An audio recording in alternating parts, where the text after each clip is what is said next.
और MLA Sonawari advocate हिलाल Akbar loan ने news 18 से बातचीत करते हुए कहा कि हुकूमत को बने हुए सिर्फ 4 माह हुए हैं और हुकूमत आवाम के लिए जो कुछ मुमकिन हो सकता है वो कर रही है। उन्होंने अपोजिशन पार्टी के इन दावों को सख्ती से मुस्तरद कर दिया कि नेशनल कॉन्फ्रेंस हुकूमत कुछ नहीं कर रही। इन्होंने अपोजिशन लीडरान को निशाना बनाते हुए कहा कि उनके पास कोई अलादीन का चिराग नहीं है कि वो एक ही रात में सब कुछ कर सकें।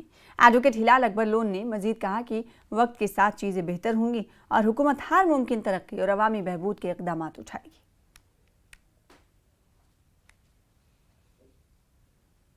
अपने जो वर्कर्स के साथ मैं बात करता हूँ, वोटर्स के साथ मैं बात करता हूँ, मैं एक्सेसिबल रहता हूँ उनके लिए और गांव-गांव जाकर इनसे देखने की कोशिश करता हूँ कहाँ पे इनकी मुश्किलात है और कैसे इजाला हो। शुक्र अल्लाह का जो फीडबैक और रिस्पांस जो मिल रहा है वो ठीक ही है। आज 4 महीने से हुकूमत बनी हुई है।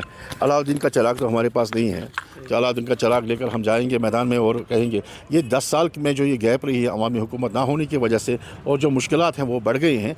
मैं समझता हूँ कि अवाम की जो आशाएँ उम्मीदें हैं वो भी बढ़ गए हैं, लेकिन हमारे एक्सपेक्टेशंस हैं। लेकिन मैं आप ये देख लीजिएगा हुकूमत के जो चुने हुए नुमाइंदे हैं वो घर घर जाकर गांव-गांव जाकर देख रहे हैं कि कहाँ पे मुश्किलात है, उनको उजागर करके उनको मसाइल को हल करने की कोशिश कर रहे हैं। चीफ मिनिस्टर साहब लगे वहाँ, बाकी मिनिस्टर साहिबान जितने भी हैं वो भी लगे हुए हैं और देखते हैं असम्बली जो सेशन है उसके बाद ज़्यादा ही रफ्तार पकड़ेगी ये डेवलपमेंट की जो पेस है।